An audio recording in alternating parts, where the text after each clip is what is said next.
अल्मा की इच्छा एक फरिश्ता बनने की। काश मैं एक फरिश्ता होता और मेरे दिल की ख्वाहिश पूरी हो पाती कि मैं आगे जाकर भगवान के तुरही से बात कर सकूं, ऐसी आवाज के साथ जो धरती को हिला दे और हर इंसान को पश्चाताप करने के लिए कहूं। लेकिन देखो, मैं एक इंसान हूं और अपनी इच्छा में पाप करता हूं, क्योंकि मुझे उन चीजों से संतुष्ट होना चाहिए जो भगवान ने मुझे दी हैं।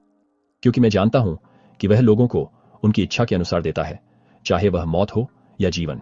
हाँ, मैं जानता हूं कि वह लोगों को उनकी इच्छा के अनुसार नियम देता है जो अपरिवर्तनीय होते हैं, चाहे वे मोक्ष के लिए हों या विनाश के लिए।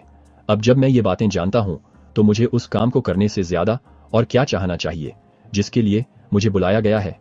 क्योंकि देखो, भगवान सभी देशों को देता है, उनके अपने देश और भाषा के लोगों को उसका वचन सिखाने के लिए। हाँ, बुद्धिमानी से, वह सब जो वह उचित समझता है कि उनके पास होना चाहिए।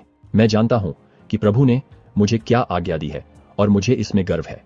मुझे खुद पर गर्व नहीं है, लेकिन मुझे उस बात पर गर्व है जो प्रभु ने मुझे आज्ञा दी है।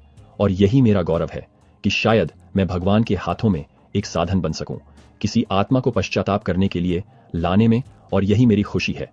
लेकिन मैं केवल अपनी सफलता में ही खुश नहीं होता, बल्कि मेरे भाइयों की सफलता के कारण मेरी खुशी और ज्यादा बढ़ जाती है, जो नीफी की भूमि पर गए हैं। देखो, उन्होंने बहुत मेहनत की है और बहुत फल लाए हैं, और उनका इनाम कितना बड़ा होगा। अब जब मैं इन अपने भाइयों की सफलता के बारे में सोचता हूं, मेरी आत्मा बह जाती है, मानो यह शरीर से अलग हो गई हो। इतनी ज्यादा मेरी खुशी है। और अब भगवान इन मेरे भाइयों को प्रदान करे कि वे भगवान के राज्य में बैठ सकें। हाँ, और उन सभी को भी जो उनके परिश्रम का फल हैं, कि वे अब और बाहर न जाएं, बल्कि वे हमेशा उसकी स्तुति करें। और भगवान करे कि यह मेरे शब्दों के अनुसार हो, जैसा मैंने कहा है। आमीन।